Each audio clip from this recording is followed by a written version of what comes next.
Reste encore dans les patrons de communication avec un autre qui s'appelle le médiateur. Le médiateur, avant de tomber dans la description du patron, on va se mettre une mise en situation.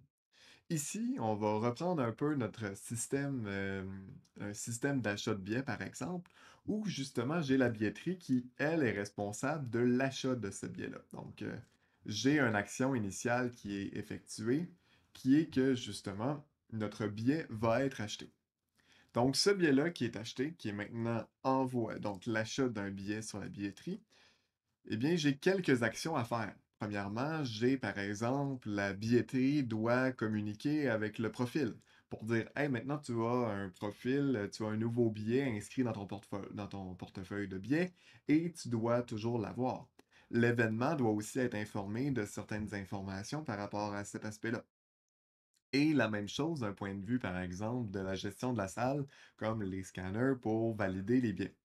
Donc, ils doivent être informés de ces informations-là. Mais on voit aussi là, que, ben, justement, par exemple, la gestion de la salle pourrait aussi communiquer avec la billetterie pour savoir le prix ou pour avoir justement qui a déjà acheté des billets, ainsi que le profil pourrait justement demander à la billetterie de faire un remboursement. Donc, c'est tous des messages que l'on voit ici qui sont d'un type un peu plus bidirectionnel, c'est-à-dire, j'ai pas de restriction sur le sens de l'information, il peut venir de part et d'autre. Le problème qui se passe en tant que tel ici, c'est que on commence à avoir un nombre de flèches qui commence à être un peu trop élevé.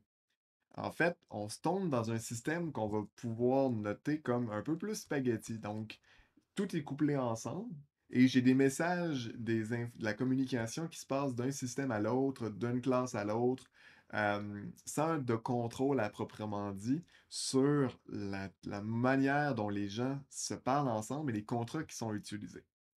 Puis l'intention, en fait, du patron médiateur, c'est d'agir en tant que man in the middle, d'intercepter ces messages-là pour réduire le couplage associé avec mon système.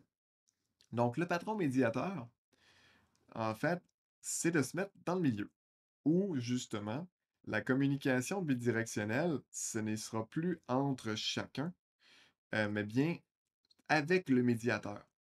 Donc, le médiateur peut recevoir et peut envoyer des messages à chacun des sous-systèmes ou des systèmes associés.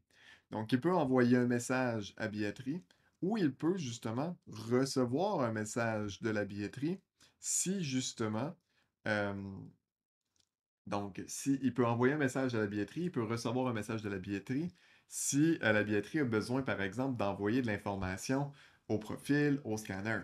L'intention, en fait, c'est de formaliser le contrat de communication avec justement des éléments clés par rapport aux messages qui vont être transférés. En fait, le message, ce que je vais avoir surtout, c'est une source. Donc, il vient de qui, de quel sous-système, à qui je veux parler, quel est mon sous-système de destination, et je vais bien sûr avoir le contenu associé.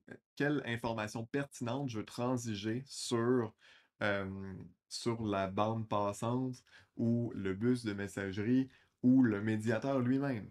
Il y a plusieurs façons de le faire.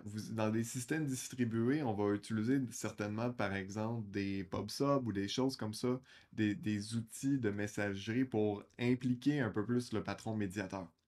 Quand je veux le faire à l'intérieur d'un monolithe ou d'une même application, je peux le faire directement avec des appels de méthode. Je peux justement définir un contrat de médiateur, par exemple, une interface de médiateur qui va représenter mon contrat, et ensuite d'utiliser cette interface-là avec une implémentation, euh, par exemple, comme justement, j'ai juste une map de système avec qui je peux communiquer et je dois faire la gestion de ceux-ci.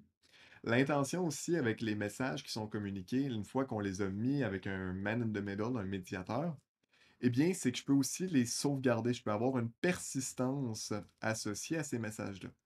Donc, j'ai pas peur de les perdre dans le temps de l'utilisation. Donc, c'est tous des gains à standardiser ou à envoyer dans un même tunnel tous les messages associés. Oui, ça peut créer un goulot d'étranglement.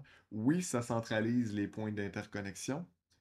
Mais ça a des avantages justement comme maintenant on peut faire des audits, on peut valider, on peut restreindre, on peut donner des règles associées à notre médiateur. Tout ça dans le but d'éviter d'avoir un couplage systémique très élevé entre les objets, entre les systèmes, les modules de notre, de notre, euh, de notre système, en fait. On essaye, avec l'utilisation du médiateur, de réduire le couplage à l'intérieur de notre système.